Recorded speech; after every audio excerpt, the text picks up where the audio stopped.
अस्सलाम वालेकुम Pakistan, this is मलिया Hashmi, you watching my YouTube channel.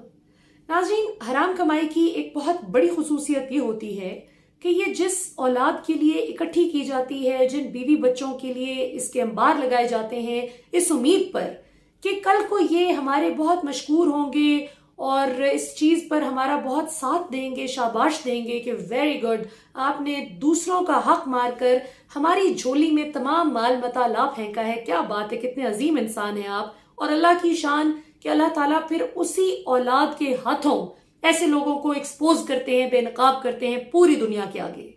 और बदकिस्मती देखी ऐसे लोगों की कि फिर इनके जनाजों को कंधा देने के लिए भी इनकी औलाद तमाम तर रिसोर्सेज, तमाम वसाइल मौजूद होने के बावजूद नहीं आती। मेरी सेंट्रल लंदन तो क्या पाकिस्तान में भी कोई प्रॉपर्टी नहीं है से लेकर अल्हम्दुलिल्लाह लंदन फ्लैट्स हमारे हैं और इनकी बेनिफिशियल ओनर मेरी हमशीरा मरियम नवाज हैं। ये सब तो आपने सुना। पिछले दिनों में राना शमीम साहब का भी आपने इतराफ सुना, जिसमें उनके बेटे का इतराफ सुना, जिसमें जनाब फरमाते हैं कि मेरे वालिद साहब तो एक्चुअली बहुत ही वेल नोन आदमी है। काशिफ अब्बासी साहब आप तो जानते होंगे, वो तो नून लीग सिंध की वकला विंग के वाइस प्रेसिडेंट भी रह चुके हैं। किस किस तरह से ये लोग एक्सपोज होते हैं अपनी औलादों के हाथों, ये तो हम सब ने देखा। लेकिन आज जो मैं आपको बात बताने जा रही हूं वो इन तमाम इंकशाफात से कहीं ज्यादा दिलचस्प है, क्योंकि आज मरियम नवाज साहिबा ने एक ऐसा इंकशाफ किया है जिससे उनकी पूरे पिछले 2.5-3 साल की जो कैंपेन थी इमरान खान दौर में, मुसलसल वो एक बात करती रही। उनकी तमाम जो कैंपेन थी उसका मेन प्रेमिस ये होता था कि जी इमरान खान ने तो मीडिया का गला घोंट दिया है, मीडिया को आज़ादी राय के हक से महरूम कर दिया है। और जाहिर है कि इसमें उनका साथ वो तमाम सहाफ़ी हजरात देते थे, जो खाता है तो खिलाता भी है कि फॉर्मूले के तहत खूब अयाशी करते रहे मियाँ साहब के दौर में। इनके फॉरेन टूर्स आप देख लें, इनकी शॉपिंग वगैरह देख लें, इनके जो भी ऐशो इशरत के सामान है और बाकी जो मराहत है, जाहिर है कैश वगैरह वो तो आप भूल ही जाए ना कि वो कोई गिनती में भी शुमार नहीं होता। आज मरियम नवाज साहिबा ने अपने तई तो बहुत ओवर स्मार्ट बनते हुए chief justice retired Saqib Nisar साहब पर चोट करने की कोशिश की कि मैं उन पर तंज करूंगी, लेकिन खुद को ही फंसवा बैठी। आज इमरान खान की वो बात बिल्कुल दुरुस्त साबित हुई जो कहते थे कि वो हमारी तरफ से, मरियम हमारी तरफ से खेलती हैं। तो वाकई आज तक नून लीग को मरियम नवाज का इतना फायदा नहीं हुआ जितना इमरान खान की जमात पीटीआई को हुआ है। और आज तो PTI has every reason to applaud and appreciate Maryam Nawaz for being such a good player from PTI side, जो उन्होंने एक ऐसा कन्फेशन किया है। रिपोर्टर ने उनकी प्रेस कॉन्फ्रेंस पे सवाल किया कि जी आप ये जो आपकी ऑडियो आजकल मार्केट में बहुत ज्यादा वायरल हुई हुई है कि आप फरमा रही हैं कि ये 3-4 चैनल्स हैं जिनको इश्तिहार नहीं देने, तो ये क्या वाकई आपकी है? अभी उसका सवाल मुंह में ही था तो मरियम नवाज साहिबा ने कहा एक मिनट, मैं कोई वैसी नहीं हूं कि मैं कहूं कि ये जोड़ तोड़ के बना दी है, मेरी फलां तकरीर में से उठा ली है मेरी गुफ्तगू। यानी साकिब निसार पे वो चोट करी थी क्योंकि अपना जो फ्रॉड पकड़ा गया पिछले दिनों में, बल्कि इनफैक्ट परसों ही पकड़ा गया, तो उसको कवर करने के चक्कर में वो खुद को एक्सपोज कर गई। उन्होंने बड़े धड़ल्ले से फरमाया कि मैं चूंकि उस वक्त अपनी पार्टी का मीडिया सेल चलाती थी, मैं उसको हेड करती थी मीडिया सेल को, तो जाहिर है कि मैंने ये बात की है, वो मेरी ही आवाज है और मैं ऐसी नहीं हूं कि मैं कहूं कि वो मेरी आवाज नहीं है और वो जोड़ तोड़ के बना दी है। अब अपनी तरफ से तो आप ये फरमा रही थी कि आप बहुत महान हैं और आप साकिब निसार की तरह थोड़ी हैं जो ये कहें कि ये पता नहीं कहां से जोड़ तोड़ के बना दिए, जो कि आप लोगों ने बनाई भी थी, जो एक्सपोज भी हो गई। इस कन्फेशन से अब न सिर्फ इनकी वो पूरे पिछले 2.5-3 साल की कैंपेन दफन हो गई है जो फरमाती थी कि मीडिया की आजादी इमरान खान ने बंद कर रखी है। और जिस वक्त हम लोग ये बात करते थे कि नवाज शरीफ दौर में असल में मीडिया की आजादी सल्ब हुई हुई थी, जो ना कभी पीपल्स पार्टी दौर में हुई ना इमरान खान दौर में हुई। किस तरह के मियाँ साहब ने, मैंने आपको पहले भी बताया था कि 10 दिन के लिए ARY न्यूज की नशरियात मुअत्तल करवा दी थी। आप सोचें 10 दिन ARY न्यूज नहीं चला था मियाँ साहब के दौर में, इन्होंने ऐसी पाबंदी लगा दी थी। सिमिलरली अहमद कुरैशी का प्रोग्राम इन्होंने बंद कराया था। बहुत से ऐसे वर्किंग जर्नलिस्ट हैं जिन के पर जिस तरह का दबाव इनकी तरफ से आता रहा, मैं जानबूझकर उनके नाम नहीं लूंगी क्योंकि मेरे बहुत से उनमें अच्छे दोस्त शामिल हैं जो ऑलरेडी अब अपने अभी काम कर रहे हैं डिफरेंट चैनल्स के साथ, तो जाहिर है कि उनके लिए मसला होगा कि फिर इन्होंने उनके चैनल्स को तंग करना है कि देखें जी ये बात कहाँ से बाहर आई कि हम लोगों ने आपको प्रेशराइज किया था। सो कहने का मकसद ये है कि अब दो मसले खड़े हो गए हैं मरियम नवाज साहिबा के लिए। जो इन्होंने ब्लंडर किया है, जो सच, अब आप अंदाजा करें कि अब ये सच भी बोले तो इनके लिए ब्लंडर हो जाता है।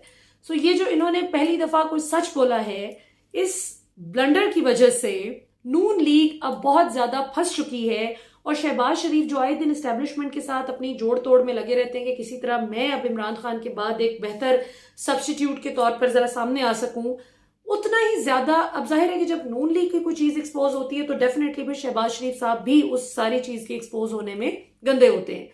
सो ये चीज अब मरियम नवाज ने वो सारे इल्जाम दुरुस्त साबित कर दिए हैं जो उस वक्त मीडिया के चंद लोग चीखते थे, रोते थे कि हम पर इस तरह की पाबंदियां मरियम लगवाने की कोशिश करती हैं, हमें तंग कर रही हैं, लेकिन कोई मानता नहीं था। और खास तौर पे वो सहाफी हजरात जो इनके बहुत लाडले थे, वो तो कभी भी इस बात को नहीं मानते थे। वो कहते थे कि अगर मरियम इतनी ही बुरी हैं तो उनको तो फिर हमारे चैनल्स को भी प्रेशराइज करना चाहिए ना, हमें भी तंग करना चाहिए, तो हमें कोई आज तक तंग नहीं करता, ये आप गलत बात कर रहे हैं।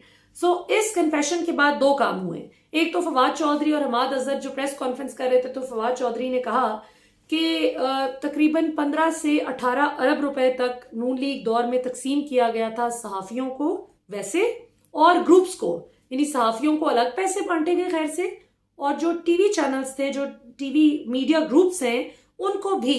तो ये मिलाकर फवाद चौधरी का कहना है कि 15 से 18 अरब रुपए तक की ये मालियत की तकसीम थी जो की गई थी, और 10 अरब रुपए के लगभग पंजाब में अलग से बांटे गए। और ये जो 15 से 18 अरब रुपए की बात करें, इसमें से 10 अरब रुपए तो सिर्फ इस्लामाबाद के सहाफियों में और मीडिया ग्रुप्स में बांटे गए।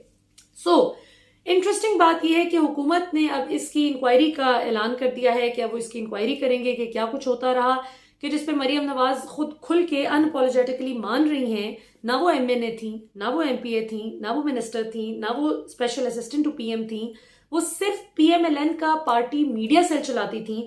तो उनको किसने ये इजाजत दे दी कि वो हुकूमत का जो एक इंफॉर्मेशन मिनिस्ट्री का काम है वो अपने हाथ में लें?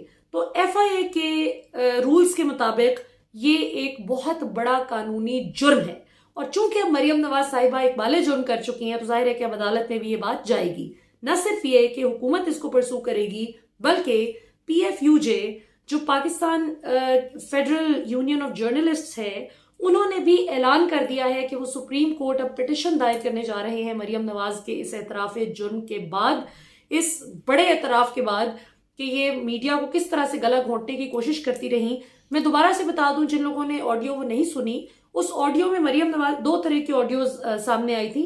एक ऑडियो ये थी जिसमें उन्होंने कहा कि चैनल 24, समा, 92 न्यूज और ARY न्यूज को कोई एड नहीं मिलेगा, इनके सब एड्स बंद कर दो, यानी ये बात नहीं मान रहे ना, हमारी तारीफें नहीं कर रहे। और दूसरा ये कि जो समा के लिए खासतौर पे एक अलग से था कि समा को तो कोई ऐड नहीं देंगे जिस तरह की ये न्यूज दे रहा है, जिस तरह की न्यूज मसलन पैनमा पे सवाल कर रहा है और आपसे डरे बगैर, न डर होकर आप ही के दौर में किस तरह का जिहाद समा ने किया, वो हम सब ने देखा है माशाल्लाह।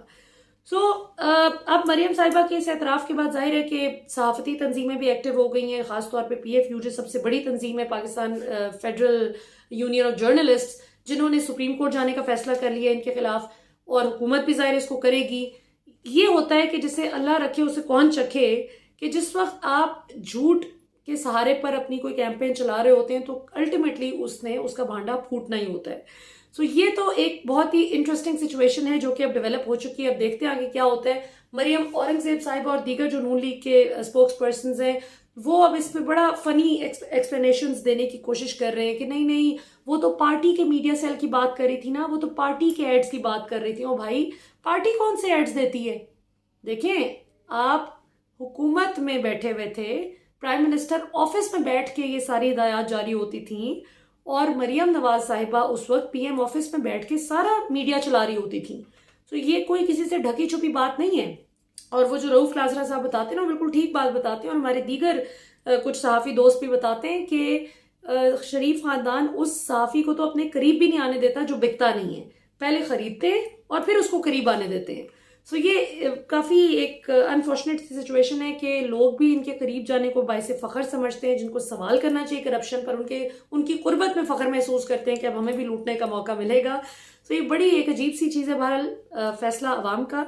अगले प्रोग्राम में मैं आपको एक बहुत ही इंटरेस्टिंग कहानी सुनाने वाली हूँ, जो कि आसमा जहांगीर साहिबा की बेटी ने मुझसे शिकवा किया और मैंने उनको क्या जवाब दिया। अगले प्रोग्राम में। पाकिस्तान जिंदाबाद।